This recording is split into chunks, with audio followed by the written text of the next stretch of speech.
Hello folks and welcome to Tippcast. Myself, Shane Stapleton, joined as ever by the head of sport in the Nida Guardian, Shane Brophy, and Nancy Shelley, who's here to talk to us about the Tipperary Football Club Championship.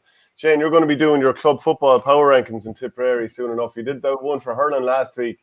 No doubt you got a bit of flack for it. I'm sure you'll get more of the same for the football. Yeah, it's a bit of fun. Like, it was what should I tell you, there were some interesting results last weekend. Sometimes the football can maybe struggle for a bit of traction, but I don't think it struggled last weekend with some of the results, particularly the Friday night games. Lockmore losing to Mid-tipperary and then Ballina, Jesus, announcing their arrival in senior football in style. Yeah, Anthony, I was going to ask you about that. How impressed were you with Ballina and what they did? It was 6-11 to 3-13 against Ardfinnan. Yeah, I wasn't surprised by the result, but yeah, I was surprised. 6-11 is a huge tally to put up in your first game at senior football. Like, me come up from junior 2 years ago, intermediate last year, and they look to be getting stronger and stronger. It looked like a team that have a good bit done under the guidance there of Kevin Byrne and John Mahan. Yeah, they're not like John Mahan is in there. Like, they're going for this. Like, and Stephen O'Brien to come back too. Like, so. Yeah, very good one. I don't actually know Kevin Byrne, but I was at his 21st. That's probably a story for another day. With Stephen O'Brien to come back in, that's what makes it more impressive. And I was interested to see Teddy playing at centre back as well, like that.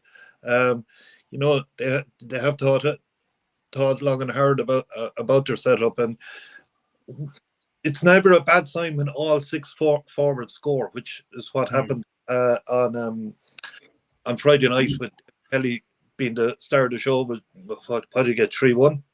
And against our Ardfinnan team that had been making the county quarter final for the last couple of years and possibly unlucky to not go a bit further, particularly 1 year against us. So yeah, really, really impressive result from Ballina. Yeah, Anthony, can you sort of track the last couple of years for Ballina? Like, how has this come about that you're flying up through the ranks and all of a sudden now you're making an impact at senior?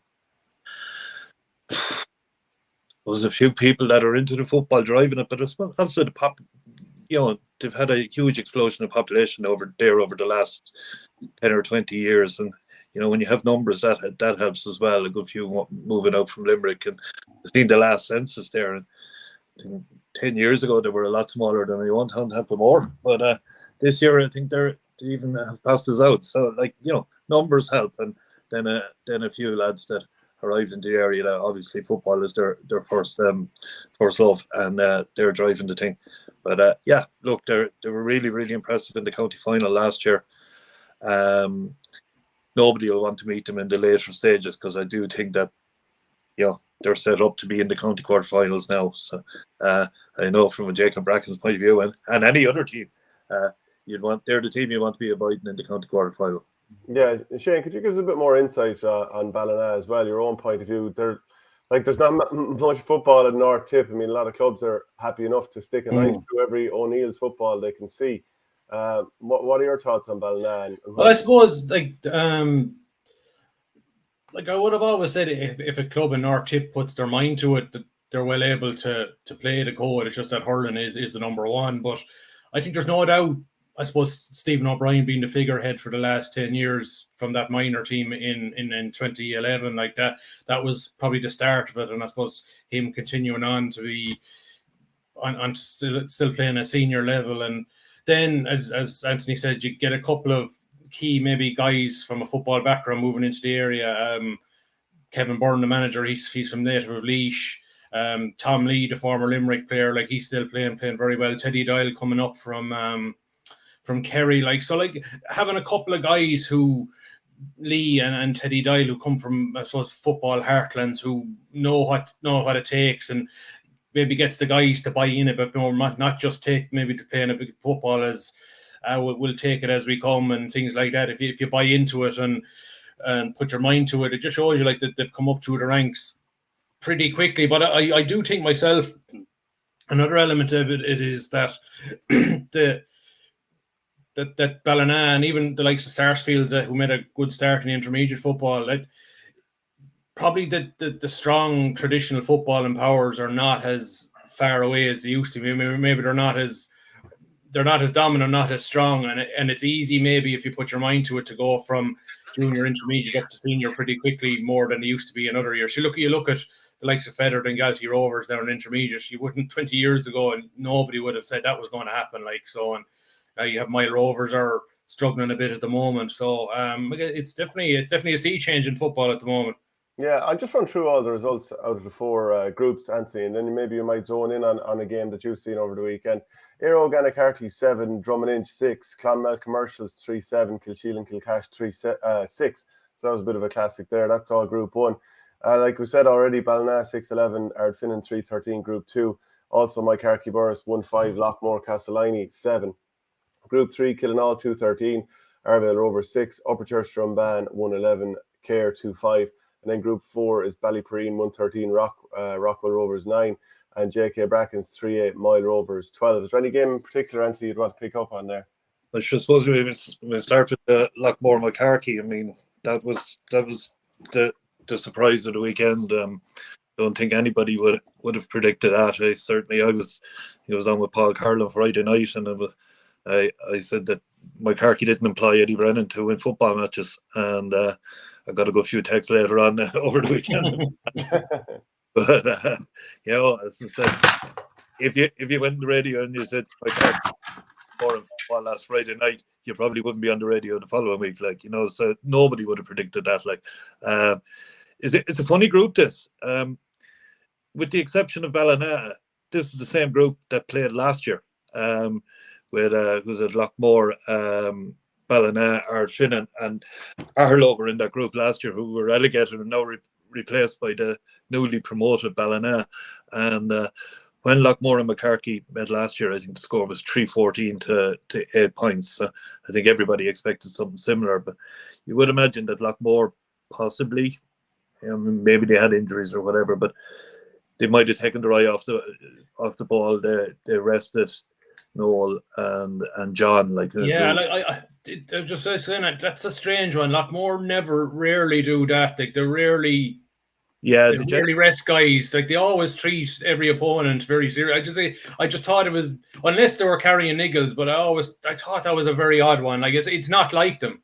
It's very unlike them, and they normally, even if they were carrying niggles, they'd normally maybe win the game first and then take them off. Trying to bring them on later on. There were also, I noticed, Lorcan Egan was also missing from it. So they have a bit to come in, but if John and Noel coming in will help push Liam and them closer to goal. I think ultimately they'll be all right. But there's a doubt now that there wasn't on during the week last week, because you'd imagine that Lockmore would win the first 2 games, and they definitely take one of the top 2 spots in the group. And so they have it all to do against Ardfinnan in the next round, which should be losers be losers. So and they've been tight enough games with Ardfinnan over the last few years, right? They did meet last year, and Lockmore eventually got on top. But if I remember right, Ardfinnan had raced into a 5 or 6 point lead early on, and they had to be pulled back. So that one that they will fancy, you'd imagine, with a full team, that they'll probably be okay. But it certainly shakes that group up, because you would imagine that Ballina will at least get one more victory anyway, and that's them through to the quarterfinal. And it'd be interesting to see now with Lockmore and Ardfinnan. I still fancy Lockmore. I think rumours of their demise is greatly exaggerated at the moment. So I still fancy them to go through. But as I said, there's a doubt there now that wasn't there last week. And Shane, then just coming back to Lockmore again, do you think their focus might be more on hurling this year, or was it just the way it panned out? Generally, the club motto is next game. They don't prioritise one code over the other. Look, there's no doubt. If they get, I do think when it comes to football, John Maher's loss is bigger than it is in hurling. He just knits that defence together so well. I think he's away for the whole year. So look, defensively, they only conceded 1-5. So it's just, I suppose the thing is they only scored 7 points, and the weather it was only in Gorton who like last weekend. You're thinking Ballina and Ardfinnan could score what they did in drizzly conditions. Why was it so low scoring? Like, I suppose we've got to give credit to Mike Arkey that they didn't let the game get away from them. And okay, they were down 6-1 at half time. I just think it was just remarkable maybe how Mike Arkey were able to turn it around in the second half, like, and just build up momentum. And look, they have players, like they have guys that have played underage for Tipp, particularly Kyle Shelley, like, so, and they won a county minor or under 16 a few years ago. Mike Arkey, like, they had a 16, yeah, like they've had pedigree at underage level. So, and I know Anthony mentioned hurling. Like, you think like they felt disappointed after drawing to Roscrea the previous week. So now you think they have a bit of momentum and to carry into the hurling next week, a feel-good factor into playing Toomevara on Friday. So, like, actually this football result could have worked in their favour in terms of that as well. Any other results, Anthony, in particular, stand out? Even your own club, Jacob Brackens? Got this one obviously, but quite a good result for us, but not unexpected in one way, because we don't have a jinx over too many clubs, but we do seem to have it over Mile Rovers. That's the third consecutive time that we've beaten them in the championship. So, but it was a margin of the victory which would have pleased me most.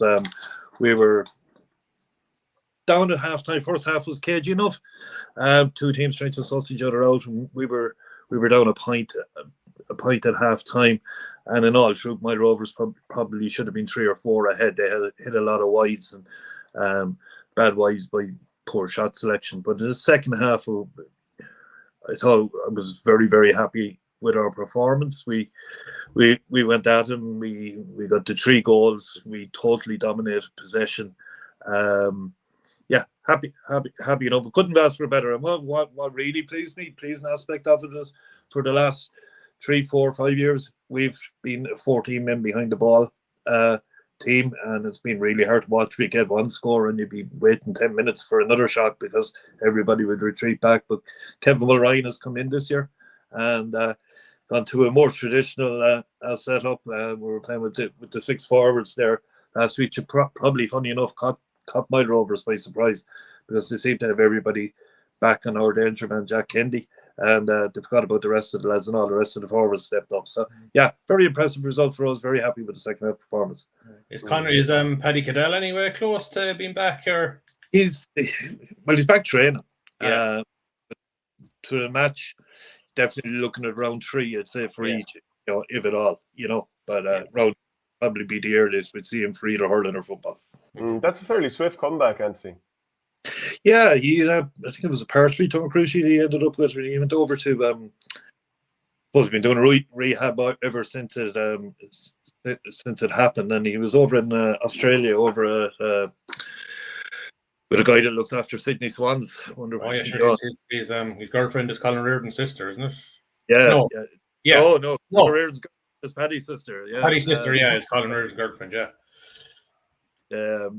So got him. I think this guy used to work up in Santry Sports Clinic. He was an Aussie that worked up there and has gone over.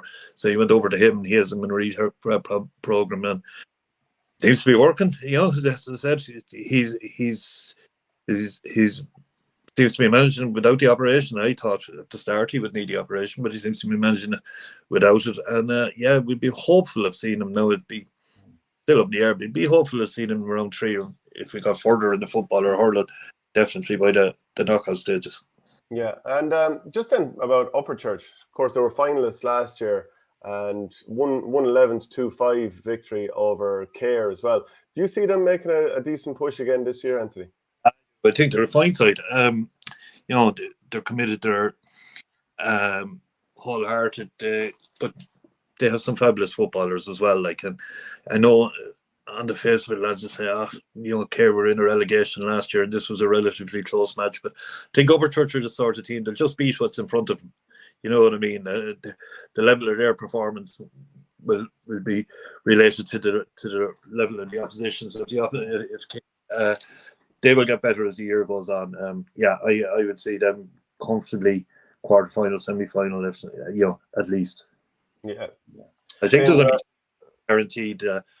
That I thought at the start of the year, and even that would be the semi-finalists, and it's still Upperchurch, Lockmore, and obviously Clonmel Commercials, and I still think Lockmore. I wouldn't be writing them off yet. No. No, I just just in terms of the other games, like I thought Killinall were quite impressive against Arravale. Like I think that the fact that Declan Fanning is managing both their teams this year, they look united, they look fit, they look organised. So I think I'm not sure whether I think they could break into the top 4 by the end of it, because I think they'll probably win their group from here. And I thought Kilsheelan's performance against Commercials was excellent. Probably unlucky to lose by a point, but like I suppose compared to other years, Kilsheelan played a pretty much a defensive structure against Commercials, and it didn't work, like, because they didn't score. Like, okay, but they scored 3-6, and I thought one player that stood out for me, and I don't know much about him, is Jamie Roach. God, I thought he was powerful in the half forward line, and I think he's Seamus Roach's son. Like, so I don't know what age he is, but I thought I said a guy that's big and physical and athletic. I said he's surely be on a county management's radar soon if he's interested. To be honest, he wasn't too much on my radar either. Yeah. But there was a few times he caught the ball there the other day. I actually thought it was Marchio. That was, he's that sort of a build. Never like, and he certainly, when he went at Commercials, he had them in trouble. They had a good start against the Wind, and possibly should have been a bit further ahead at half time. Like, or 5 or 6 up, but they possibly should have. They were that dominant. But then it was a 4 or 5 point win. You knew there was going to be a comeback, and once it happened, from early on the second half, you always thought Commercials would hold. It was a very, very impressive performance from Kilsheelan, but wouldn't be surprised. Like, I mean, again, they're annually they're quarterfinalists, semi-finalists, and they look to have a bit more about them this year, because, as you said, Shannon, would have been my problem with them when they met the big teams before. They always went defensive, but they didn't do that this year. Our last weekend, they actually had a go at it, and they were all the better for it. So they'll be there. Now, they wouldn't want to get too excited. They were there's no point in celebrating defeats. So like, if you were to look at it, and I saw most of the Drummond and the Carty on Thursday night. Like, if Kilsheelan played to their level, they should win their last 2 games and come in second. They should have no problem coming out of that group. Some fabulous players, but as I said, that it's for later on that they were a little bit too excited for my liking at the end of it over a loss. It was fair play to them, because I wouldn't have thought they would have got within a point. The other side of that is Commercials.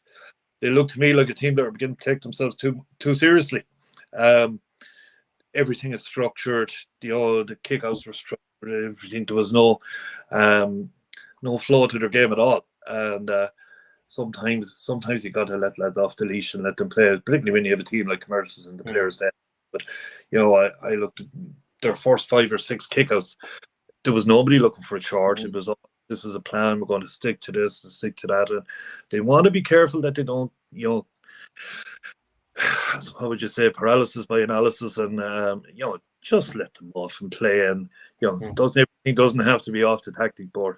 And they didn't look.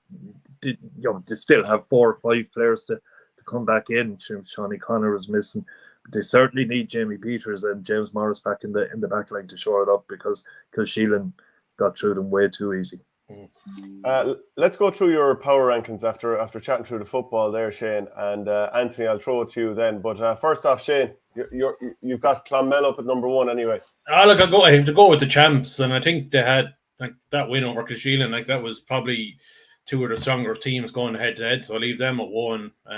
Ballina, just because 6-11 in their first game, and 3-13 they conceded, but I think 3 of that goal in the 3 goals came in the last 10 minutes when Ballina were down to 14 minutes. They were well ahead at that stage. Brackens at 3 is a good win over my Rovers. Probably I Killinall at 4, because it was a good performance. But I think I have Arravale at 16. I think they could be probably the weakest team based on what we've seen at the moment. Upperchurch, good solid 5, solid win over Clare. My Carty for beating Lockmore, just because they only scored 1-5-7, it's a low scoring game. I have them at 6. Ballyperrine, good solid win over Rockwell at 7. Kilshane at 8.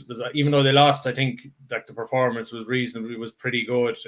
Eero Gannicarty at 9, even though they beat Drum, but it was a very hard watch on Thursday. So that even though they won, I have them at 9. My Rovers probably maybe the best of the losers, maybe a second best of the losing teams, maybe a 10. Lockmore at 11, Rockwell, Drum, Ardfin and Clare and Arravale. So I'll let Anthony pick the bones of that. Yeah.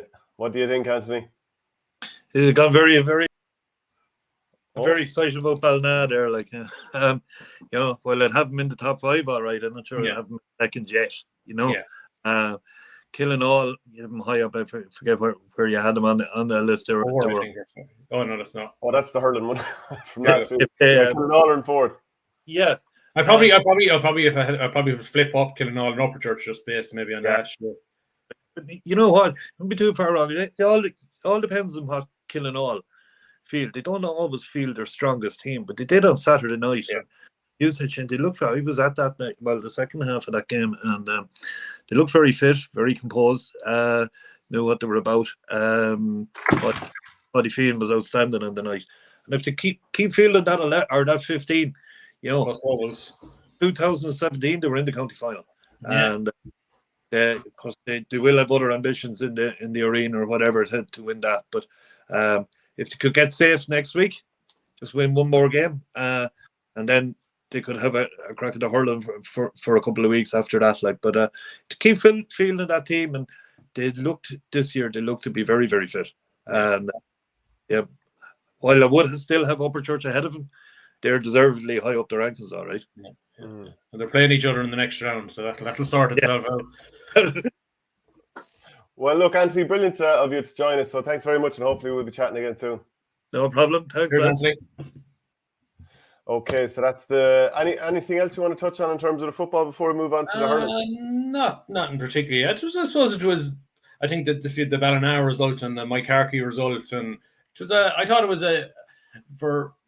I thought it was a good start to the football weekend. It was like, I suppose, the year in terms of football as we just was disappointed with the inter-county team. So just to give it a bit of a start, and like most clubs, you have something to go after in round 2. Like maybe you'd say Arravale maybe would be a bit disappointed, and maybe if they get a good result in the hurling next weekend, like they might go all in on that basket. And I suppose we have to remember, like there's 4 teams being relegated this year. Like if they're going from, or is it 3? Like they're by the end of next year there'll only be 12 left in senior. Like, so like if you get off to a bad start, you're probably in fair chance of being relegated. Like, so. Did you get much chip after your power rankings last week in the hurling? Surprisingly not. Now I must push it out a bit more. Like, so well, maybe I got it right. I don't know. Like, so do you want to throw it up there again? Sure. So as we start the preview for next weekend. Yeah. So Killadangan at number 1, Lockmore, Castellini 2, Tumivara, Drum, Nina Oak are 3, 4, and 5, and then Mullinahone, Canolty, Rossmore, and Burrislee. Then moving down to number 9, Thurles Sarsfields, Holy Cross, Ballycahill, Upperchurch, Drumban, Mycarkey, Burris. Then 13 to 16 is Rossgrey, Templederry, Kenyans, Killerwan, McDonough's, the champions, and JK Brackens, of course, as well. So I think we'll start with round 1 heading into this weekend. And I suppose that Nina will lock horns with JK Brackens, and Drum and Inch will meet Mullinahone as well. A couple of tasty fixtures there. How do you think JK Brackens are going to do now, considering, that I'm sure they'd love to have Paddy Killell back, but I don't know, will they throw him straight back in? But obviously they've been down a couple of players. It's I think of the 4 teams, definitely the Brackens are the team under the most pressure, like, because I suppose for getting that game with Nina, like Nina still have the fallback at that preliminary quarter final, but like ideally they don't want to use it. Like, it's an extra game, but there's always a risk of injuries and suspensions. Like, so like, as I said, I thought Nina's performance in losing to Drum was pretty good, like without Jake Morris, and I would doubt he's going to play this weekend. So you're looking at Nina without their best player versus Bracken still without their best player. Like, so but I think this was a good game last year in the preliminary quarter final. And Thurles Nina looked like they had it, and Brackens came with a late surge to win. Like, but Nina, I still think there's more. I know people keep throwing it out, Nina. There's more. They're not consistent, but I think there's more there's more steel to them this year, like in the last few years. Like that doesn't mean that they're not going to win, or sorry, they're going to win every game. Like there's such fine margins between a lot of teams. I do think maybe I do fancy Nina to shade it here. If they can get another big performance out of Tommy Heffernan. I do think it'll probably come down to who between Tommy Heffernan and Andrew Ormond maybe has the bigger game. Like whoever maybe has the biggest impact of the game from play. Ormond really hurt Nina badly last year in Semple Stadium, and like plus the matches in Dallas, so that's like nearly like a second home for Nina. And so probably I'm going to go for Nina in terms of this one. Just think their form this year has been better than Brackens. Yeah, and of what I saw from the Drum and Inch and Nina Aero game, Barry Heffernan being further up the field, do you like that? Sam O'Farrell, I think there's more to come from him. He probably had a tough time against Tommy Nolan. Yeah, I do. I think I don't know whether it's due to the fact that maybe Nina feel that Barry still maybe just he's not at 100% yet after the cruciate, and maybe putting him in the half back line putting him under more pressure, and maybe he can work his way back into hurling better at like you're not maybe jeopardizing your defense. Maybe they got their defense set early in the year. We're probably happy with it. And look, Barry will add plenty of leadership and power in the half forward line as well. He gives them an out ball if they're under pressure, but like that's not Nina's style. They're using the ball well through the middle of the field. And I'm looking forward to going to seeing this one. So yeah, I fancy Nina to shade it. The other one, Drum Mullinahone. Again, I think Drum to shade it, but like I liked what I saw from Mullinahone the last day. Like I think Mullinahone, they're one of those clubs, if they get off to a good start in hurling, maybe they don't have a huge pick, but there's an awful lot of good, solid guys, plenty of experience there. Like from Owen Kelly in the goals, Conor Whelan, the Currans, Mikey O'Shea, Enda Keane, like they're a good, solid team. I think if Drum are not at it, I could see Mullinahone win it. But I'd probably Drum maybe by 2 or 3 points, but I don't think it'll be one-sided that maybe some people are suggesting. I'm looking forward to seeing Owen Kelly in the goals because I didn't see much of their win in the first round. And I noticed Shane Dowling was in the goals for Napiershik as well. So what is it about these classy forwards moving into the goals? Like, it makes sense. Absolutely. You look at county teams and you're thinking, why aren't sort of retiring forwards or forwards who probably aren't quite what they were?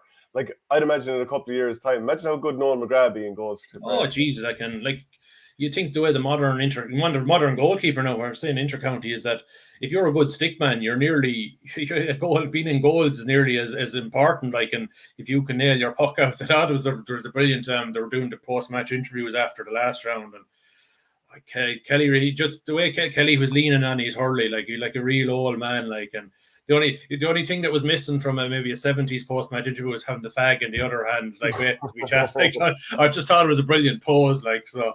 But no, like Jesus, like you can only imagine, like when if you have a puck out and Owen Kelly is driving it out to you, you know it's going to be a good quality ball coming in your direction, and like you'd have to think Mullinahone are a well-structured team to take advantage of that. Yeah, and like the likes of Mikey O'Shea and Conor Whelan, they really impressed the first round. So they do have a little bit of threat in the forward line as well. Absolutely, and I think they were maybe 2 I name checked. Maybe that would be on Liam Cahill's radar. Particularly Whelan, good physical player, like can play full back or more half back line. Definitely seems to be his best position. Yeah. Okay. So then Group 2. Then we'll move on to. I'll see Mike Carkey-Burrs against Toomevara. That's on at Friday at the Rag at 7:00. And Killerwan McDonough's, after getting beaten soundly enough in the first round, they're coming up against Rossgrey. So McCarkey and Rossgrey, they drew with each other, I should say, in the first round. Mm-hmm. Like if McCarkey could turn over Toom here, they're as good as through, which would be a huge step for them.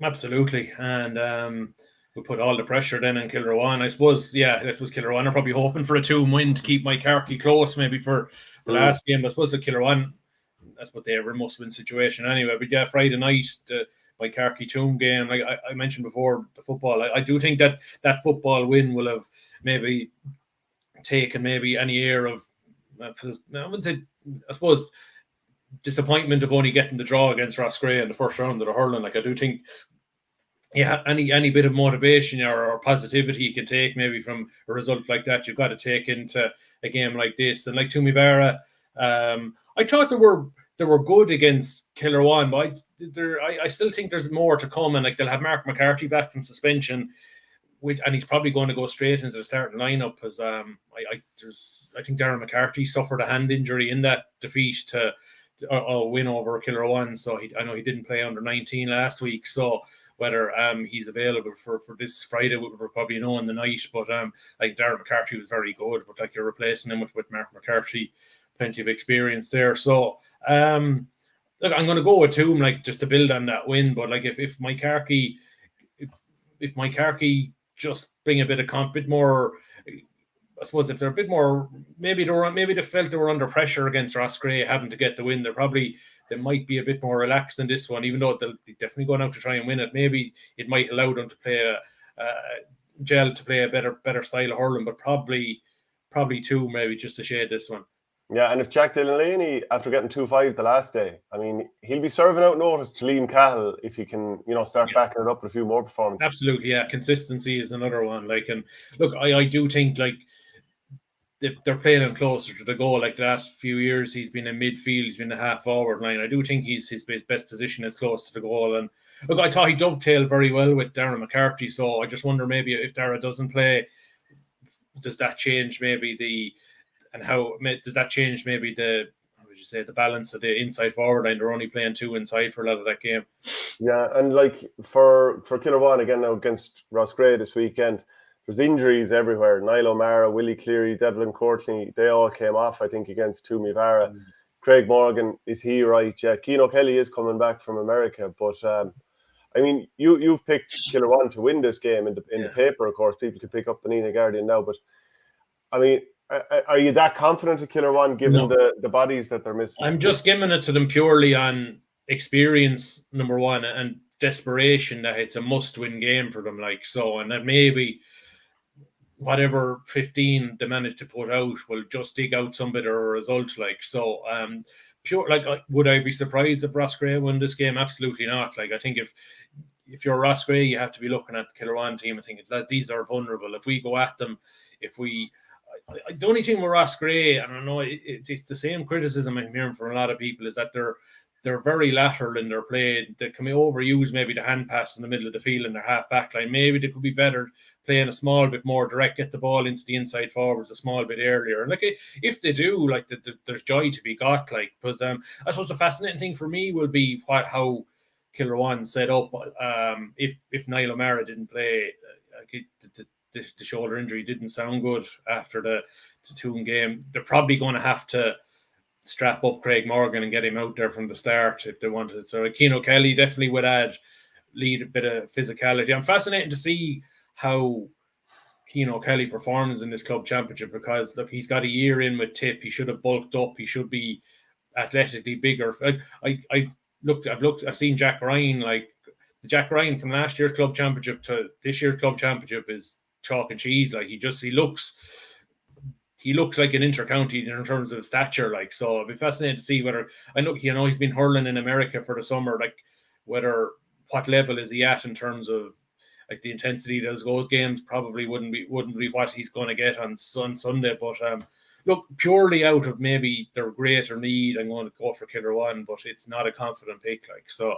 Okay, then Group 3, Lockmore Castleiney will take on Holy Cross Ballycahill, and Templederry Kenyans will meet Upperchurch Strumban. So you've got three teams that are in the mid there. And actually, I was just thinking about that as you were talking there, just reflecting on the club power rankings that you did last week. So there's 4 of the top 8 you have as North teams. And then if you go 9, 10, 11, 12, it's all teams that aren't from the North as well. Like, how much is there sort of a rise of some of the teams in the other areas that aren't the North? The likes of Mycarkey Burris, the result they got last week, then Frank in their form with the football. The likes of Holy Cross seem like they're coming a little bit too.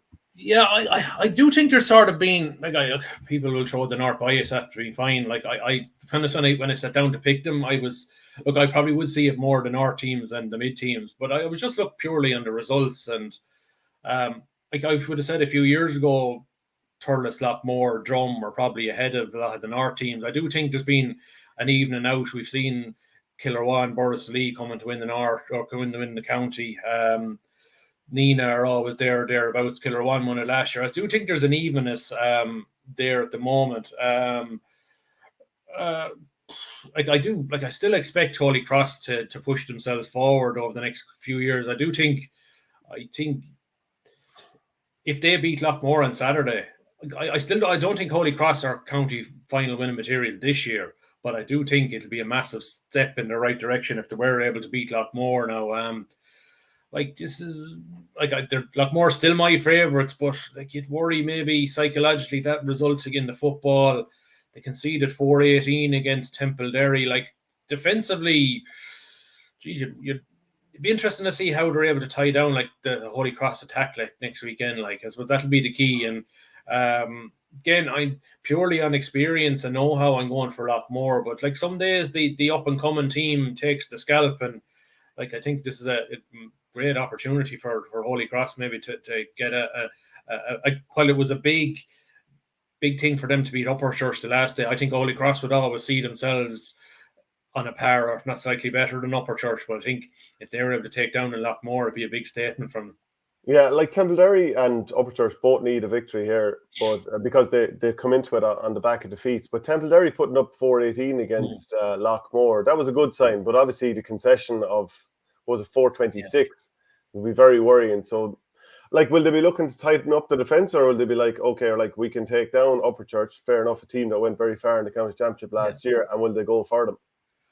If I was Lockmore, if I was Templederry, I wouldn't change anything. It's a good problem to have scoring. I don't know if you've seen I've gone for Templederry purely on the fact that I think they'll score. I just wonder, have Upperchurch the forwards to match the Lockmore forwards? I think it'll come down to whose defence plays better on the day. I think with this match in Semple Stadium, I think it's gonna help Lockmore. If Adrian Ryan, you have Sean Ryan, you have Ainan Murray, if loads of quality forwards, and they're scoring for fun. Remember when we saw them in the Arena final a couple of years ago against Killinall, they destroyed them.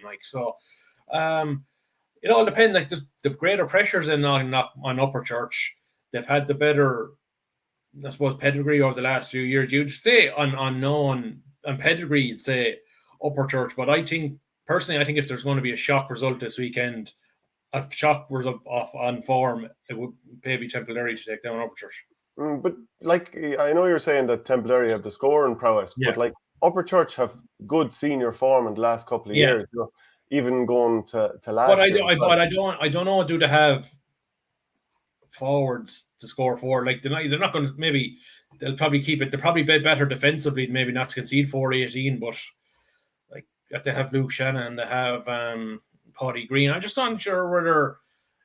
I think Templederry will enough forward power to go toe to toe with Upperchurch. I do think it. I think it'll be tight. I think most people think Upperchurch should win this, but I don't know. I have a weird suspicion that I think Templederry will probably feel that this is, if they can win this and maybe head into the Holy Cross game, and who they've played regularly enough at Premier Intermediate level a few years ago, they won't lack for belief anyway. That's for certain.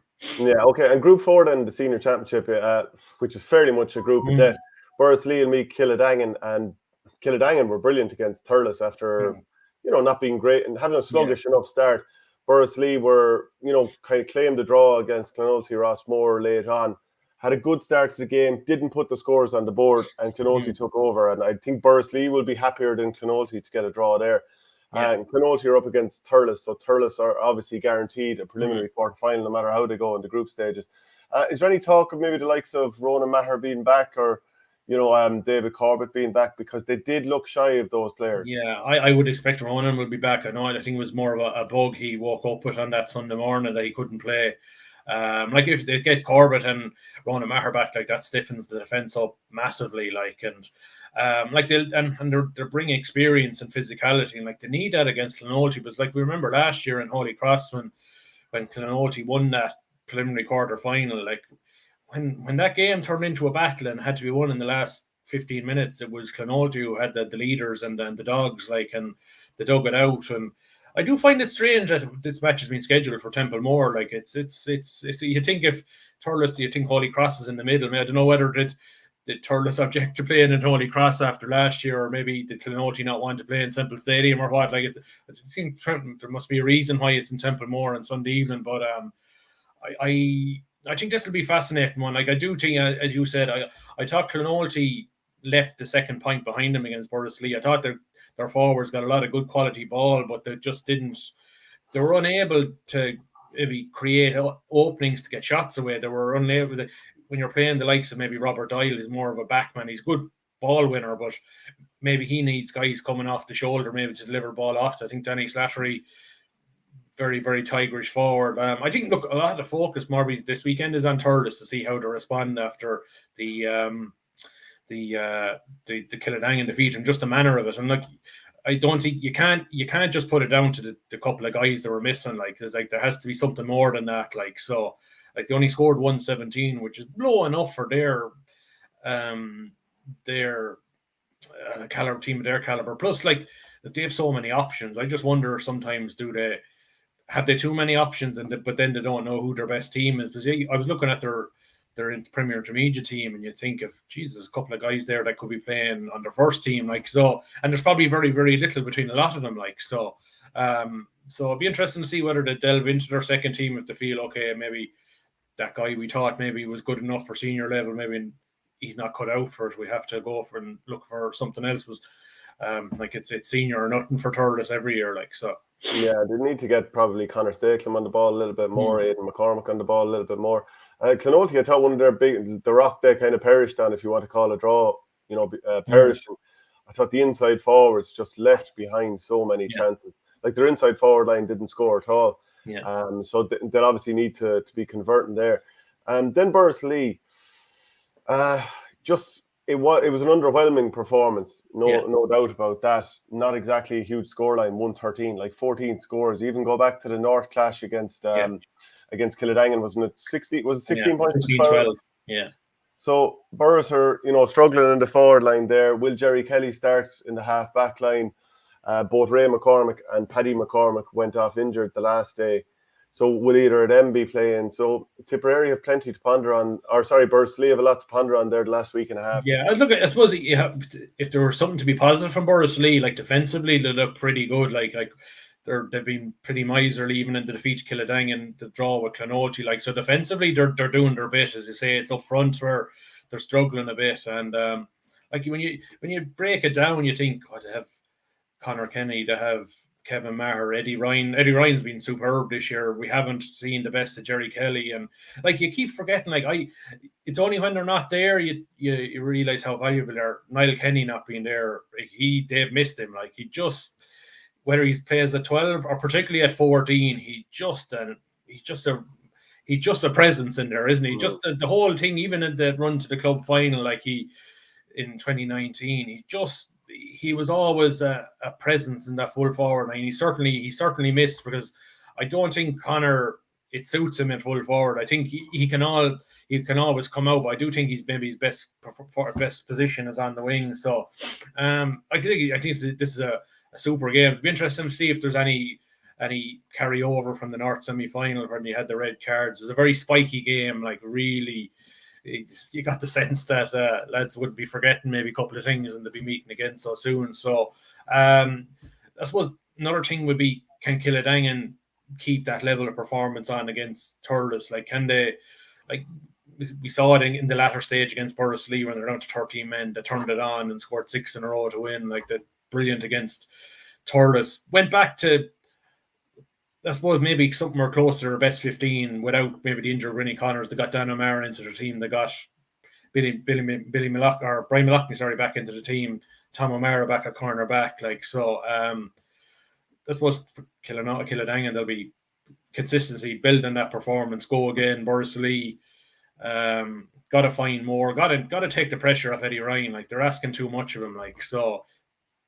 Would they bring Kevin Maher back around maybe in the middle of the field, just get him on the ball? Because I just think maybe the inside forward line is just not getting the best out of him at the moment. I can see what they're trying to do, maybe get him to work off, getting pockets of space, but he's not finding it. So could they maybe put Brendan into the middle of the field, or even in the half forward line, put a bit more leadership up there? So I'd be interested to see what Borrisley do.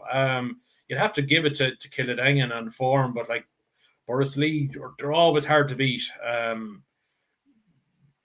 You could see a draw. Where is he changed from Burris, though? I mean, yeah, and like it's a good point that you make about Niall Kenny, because the size profile of a lot of the other forwards outside of Jerry Kelly, who's a relatively big man, there's probably just not enough size up there. So if you do take him out, do you therefore have to throw Dan McCormack up to the forward line for a bit more physicality? I know you mentioned Brendan there as well, so that's the big challenge for Burris. And I think they are going to have to fly into this game, because season is on the line. Really, lose this game and. You're as good like as they're like themselves, and do you think it was, I suppose Kildangan have 2 points in the bag, like, so if you're really okay, if Bursley don't lose it, they still have 1 point, but like your last game is against Thurles, like, and like that's okay. Thurles are maybe not the force of old, but like they still have technically very good ball players. We saw what Thurles did to Bursley last year in the county championship. Like when Thurles are on it, they're still very good, but when they're off it, they look mortal enough, like, if you know what I mean. Yeah, absolutely. We'll come back to some of the other club previews in a little while. We're joined now by Thomas Conway to talk about the All-Ireland Premier Junior Championship final. Tipperary started well, but ultimately lost 3-7 to 1-9 to Clare. So will you talk to us about that, Thomas, and your read on the game? After a brilliant start, Tipp just couldn't quite keep it up.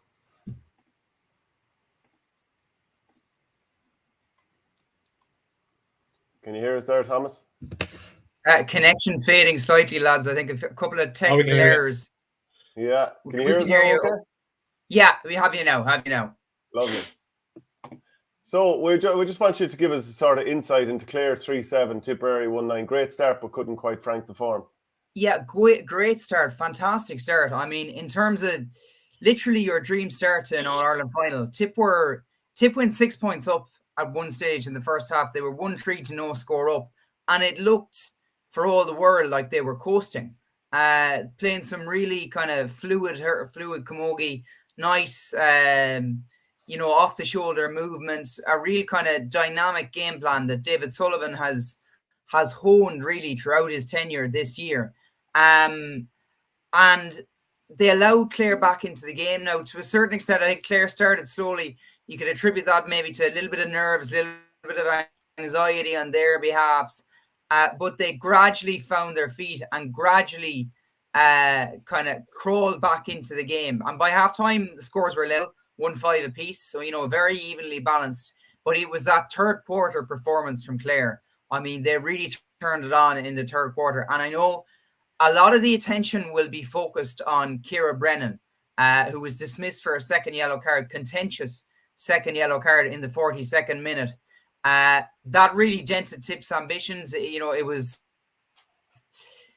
unfair, in my opinion. I think it was a really harsh dismissal, but the damage really had been inflicted prior to then. I mean, Clare had 2 goals courtesy of Cueva Cahill, I think, and I think it was Lockmore got the other one.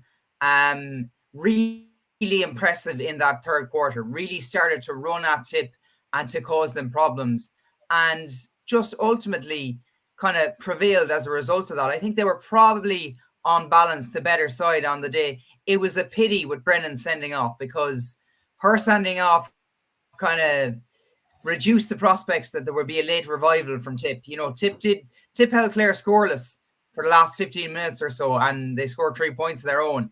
But I think at that stage, with 14 players in the field, it was just a little bit too much to ask. Yeah, Shane, the red card was unbelievably harsh. In fact, there was a huge amount of fussiness in the first half, especially with the amount of frees. It kind of killed the game a little bit. Oh, it was such a hard watch. Like with the ref, look, I think I don't want to be. I'm not criticizing the ref. I think he was just implementing the rules that are there, and I do think there was a problem. I suppose there was a trick missed a few years ago. Remember when they changed the Camogie rules to allow more contact?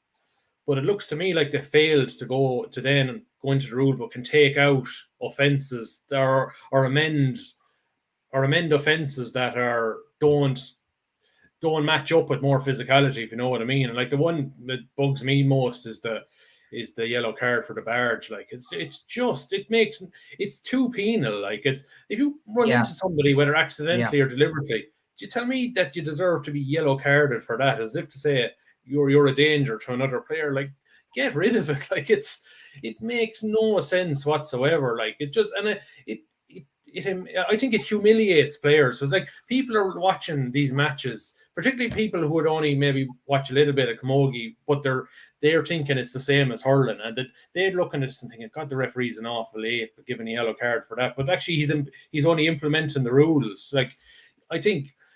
Like Ciara Brennan, she was wrong. She was sent off in the wrong. Like she didn't barge the Clare defender. It was the Clare player. Clare player ran into her and she fell down. Yeah, like, nothing in it.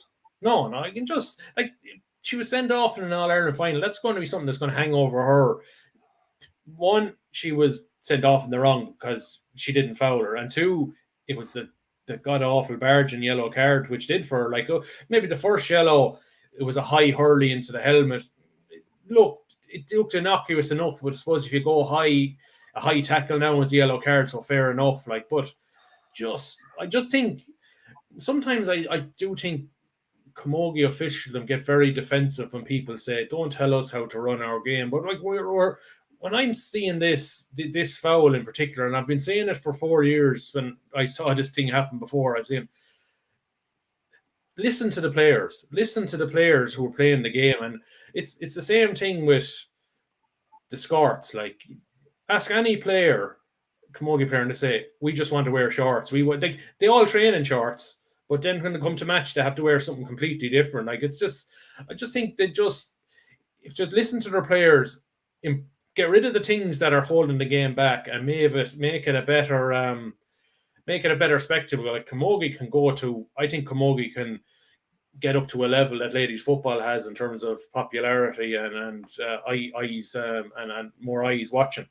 Yeah, Grodo Gracon says, even from a Clare perspective, delighted with the win, but agree wholeheartedly that the refereeing made the game difficult to watch. Thomas, a problem with the Tipperary seniors in the Camogie was probably clear in the square at times, especially that goal that Waterford got in the senior game to revive their chances. And again, in this game, I think all 3 goals, Tipperary just failed to clear their lines and were punished for it. So very avoidable goals that Tipp conceded. Not quite sure if Thomas can hear me there, but Shane, you might pick up that point. Yeah, these things can happen, I suppose, in Camogie. Like with sometimes a lot of these goals are, look, if you don't clear the square, you're asking for trouble. I think it was the second goal that Tipp probably could have got away.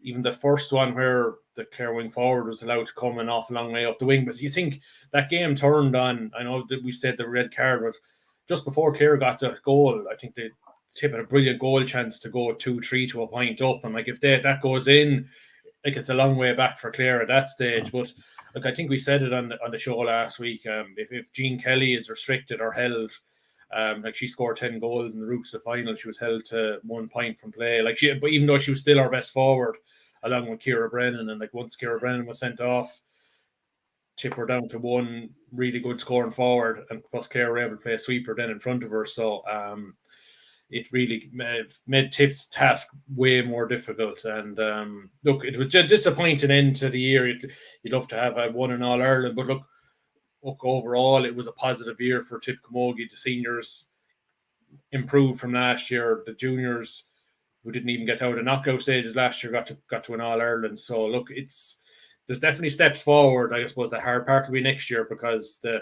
next step is always the hardest. Yeah, like I would have said that Clare were full value for their win, but it is a game that Tipperary, and a title that Tipperary left behind them. Yeah, and I just something I mentioned in my column. I don't know if you noticed it. Definitely, Clare had more power in their team. A couple of bigger girls, but definitely pace and athleticism again. I seen say, it was the same maybe against Waterford in the senior Camogie semi-final. Clare or Waterford had a bit more hard running about them, and we see it in hurling and Gaelic football as well. Like, I don't know, do we focus enough on athleticism enough in our developing our players in terms of, like, we say pace, but like you don't need to be quick to run at the max of your ability. Like sometimes you can saunter and sometimes you can max out and power your way forward. And I'm just wondering, do we focus on that enough in Tipp? We always hear we're great sticks men and sticks women and loads of skill, but like that'll only get you so far in the modern game. You need to have that bit of power and athleticism to take that with you and get into scoring areas. That was just my take. I just thought Clare, when they were able to get forward the last day, they were able to do it at a bit more speed. We were just picking up the point there, and hopefully the connection's okay, Thomas, but just Tipperary not clearing their lines led to all 3 goals. Shane was talking about, do we have enough powerful runners in the team? I was actually thinking in the first half, Ellen Kineen and Katie Fitzgerald were running at Clare throughout. Katie Fitzgerald maybe was a little bit quieter towards the end of the first half. Maybe call it Bursley bias, but I thought a little bit. They're young and they'll come on, they'll get bigger and stronger. Like, so I thought they were busy in the first half, right? Yeah, I would like to see them start the second half, or Katie, obviously Ellen did. But will you take up some of those points, Thomas, your own thoughts? Connection is in trouble. Yeah, I think we might be under pressure with Thomas there. Okay, so is there anything else you want to touch on in regard to that match? No, I suppose just a disappointing, I suppose, to have got a good start. I suppose they got the start they wanted and just weren't able to kick on. And I suppose over then looking at the senior final and thinking, okay, if Tipp had got to it, I don't think they would have beaten Cork, but I don't think they would have been blown out of it as Waterford. It definitely looked like nerves and the occasion certainly got to Waterford. And look, the early injury as well to Vicky Falconer. Oh, like Vicky Falconer, she caught the van out of the semi-final. I think if she was stayed on, the girl who got the hat trick, was it what's her name again?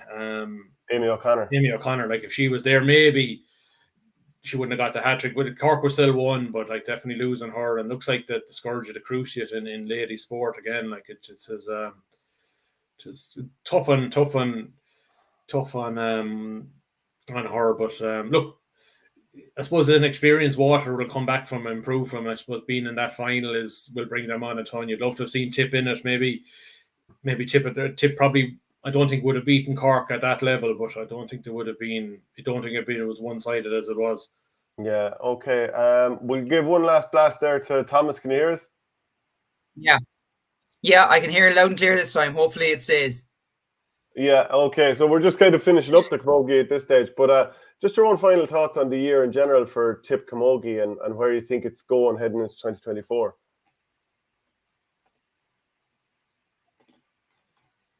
Yeah, look, hugely positive on the whole. I mean, there have been huge positives out of this year, but I think at the same time, there's a sense of a missed opportunity. I mean, I'm talking particularly now about the seniors.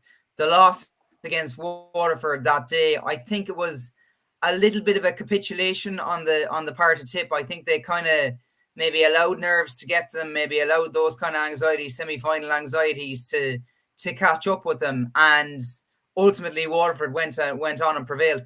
Could I see, I was just thinking to myself on Sunday watching the game. I stayed in Croke Park, obviously, for the 2 other games. And I mean, I cannot see Tipp having been defeated by Cork by that kind of margin. I cannot see Dennis Kelly allowing the likes of Amy O'Connor to run ragged through the Tipp defence. I just felt if Tipp were in that final, they might have been able to pose a greater challenge. Now, I don't want to downplay the fact that Waterford were there on merit. They beat Tipp on merit and they deserve to be there. There's no denying that. But I just felt that I think Tipp are the 4th team. I think you still have Kilkenny, Galway, Cork there. You still have that kind of triple axis of dominance. But I think Tipp are the number 4 team as opposed to Waterford.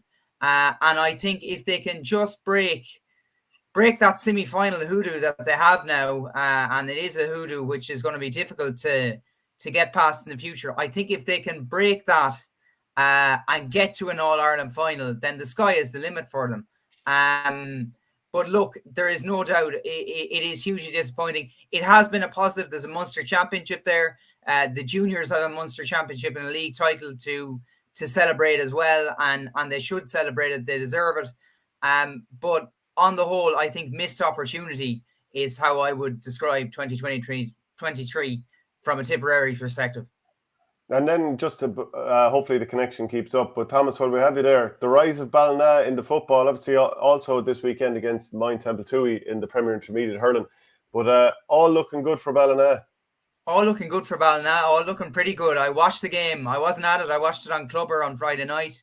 And they were extremely impressive. You know, David Kelly with a hat-trick.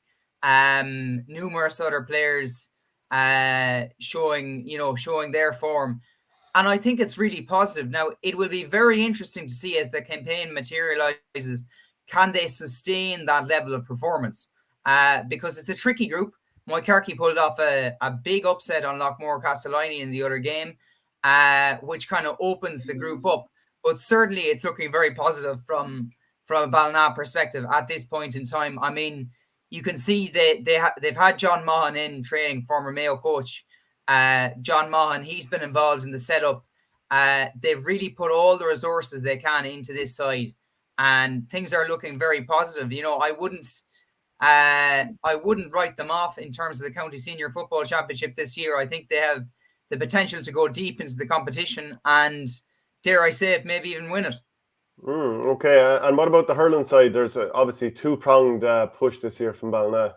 Yeah, I mean, like it's difficult trying to be a dual club in this day and age, and it is. And you know, I was at the game, we'll say, on last Friday week against St. Mary's. They were probably a little bit unlucky to come out on the wrong side of that result. But big game against Moyne Temple this weekend, which will tell a lot.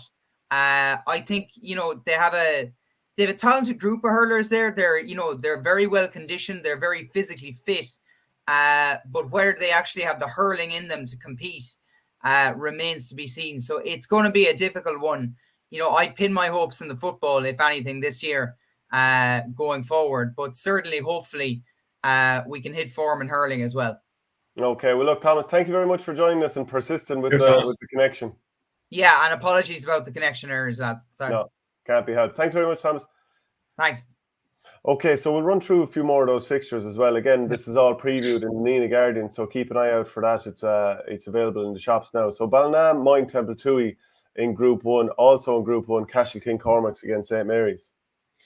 Yeah, I suppose Ballina, you think Ballina, I suppose all depends on where Moyne Temple 2's heads are at after not being able to beat Cashel with 12 men. Like, so I don't know whether Garrod O'Connor will be back. I know that South Sours of Californian Championship is over, but I'm not sure whether his 60 days are up. So I think Kelly might have gone before Tipp finished the championship. So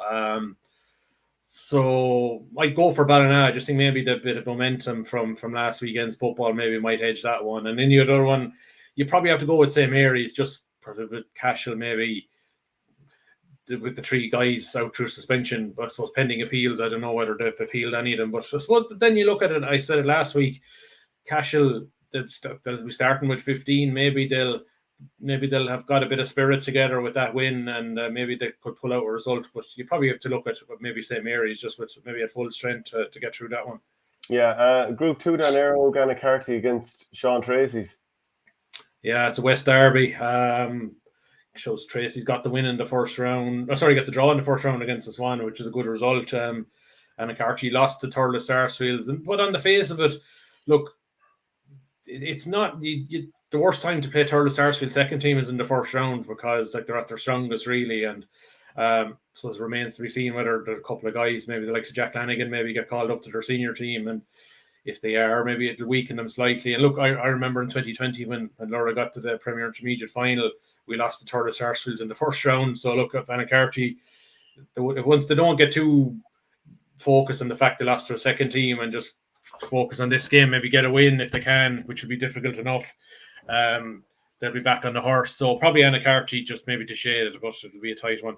Yeah, and Thurles against Carrick Swan. Probably go for the Swan here. Probably a small bit more under. They would probably feel it was a point lost against Sean Tracy's the last day. So from that perspective, maybe the need is greater with Carrick Swan. Okay, Group 3 then. Burgess will meet Newport, and Clonakilty will meet Silvermines. Yeah, Burgess Newport. They only played it 3-4 weeks ago in the North semi-final. There was only a point in it, so I'd be expecting another tight one again. Probably go again. I'll go with Burgess to shade it. But Newport, like the fact that they gave up a 5-point lead late against Clonakilty will have disappointed them now. So I think that'll be tight. Clonakilty still reminds us this will be tight as well. Just maybe at the moment you probably have the greater maybe trust in Clonakilty to shade it. But like if Jason Ford has one of those games where he maybe scores 111, 112, he can win it on his own. But maybe there's the greater balance in that Clonakilty team at the moment. And Liam Hogan was writing the Premier Intermediate previews, so they kept you away from previewing. Oh no, I kept myself away from. Can you imagine that previewing a match where you're involved in the backroom team? Yeah. So Killinall against Laura, arguably the game at around met a couple, was it 3 years ago now in the semi-final of the Seamus O'Reen, and Laura won pretty handsomely. And like you explained last week, it wasn't an unbelievable performance against Gortnahoe because Gortnahoe did a lot of the hurling, but Laura found a way to win it. Gortnahoe will face Portrue this weekend.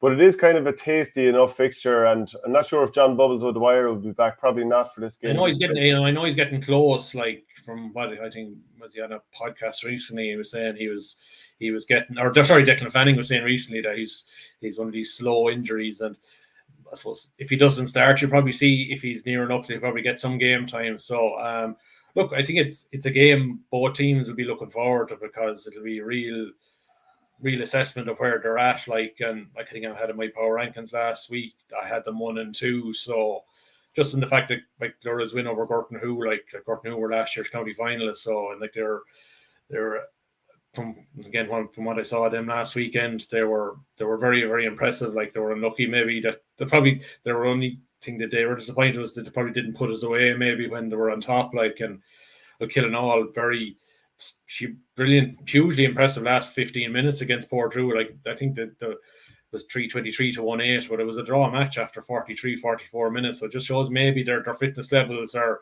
pretty good to go to the 60 minutes. So and look, it's like to put it in Semple Stadium, the county CCC are they expecting a bit of a cracker. So look, I think there's two teams with serious scoring power. Like, so hopefully we get a good game. Like, and from my own perspective, I want to win, but like I think both teams will learn an awful lot about themselves this weekend. It was like both teams are guaranteed to be in the knockout stages anyway, having won their respective divisions. So it's I do think it probably will allow both teams to go out and hurl with a bit of freedom. Okay, then in the intermediate this weekend, we'll start off with Group 1, Carrick Davins against Drum and Inch, and also on Sunday, Arville Rovers against Knockavilla Kickham's. That game's going to be in Golden. So I'll run on to Group 2 then. Actually, I'll go through them all, and then you can pick out a game or two that you think is particularly tasty. Group 2 sees Golden Kilfeacle against Killadangan. Also, Ballingarry will meet Cap White. Group 3, Burrsakane against Skahina Rinky, and Borlahan Douala will meet Moneygall. And Group 4, Kilsheal and Kilcash will meet Shannon Rovers, and Ballybacon Grange will meet Upperchurch Drumban. Yeah, there's two that stick out for me. I suppose the big one is the last one of the weekend, Boherlahan against Moneygall. Like I think these two are major title contenders. Like they're squaring off against each other in Tippcast on Sunday evening. So like I was very impressed with both teams last year. Was like Laura, we would have come up against them. And I know Boherlahan were missing a lot of guys last year, and they've got the Dwyer brothers in this year that transferred in from Rose Green, and like Moneygall have been impressive enough in the group stages. Winning the North, and good win over Shannon Rovers the last time in pulling away in the last 5 minutes. So I think we'll get I think whoever wins will be nailed on as the favourite for the intermediate. I don't think it'll be a dominant favourite. I definitely think the winner, if there is a winner, will be number one. And the other team I'm fascinated to see how they go with Shannon Rovers against Kilsheal this weekend. Was like I had Kilsheal at number 3. I think in my power rankings I had Rovers at 5 or 6. Now Rovers have only played 2 games this year, both against Moneygall. One went extra time and one they lost. That maybe faded in the last 5 minutes. So I just want to see if so that form suggests they're not far away. Like even though the results say they lost. So and plus Shannon Rovers drew with Kilshane last year. So I think Rovers are a better team this year, but I do think Kilshane are a better team this year. So based on what we've seen, so they're the two eye-catching games for me this weekend in the intermediate, just to see, and just in terms of looking forward maybe to the knockouts, maybe whose form is stacking up well. Yeah, it's really sort of hotting up this weekend. There'll be a few teams that'll be out.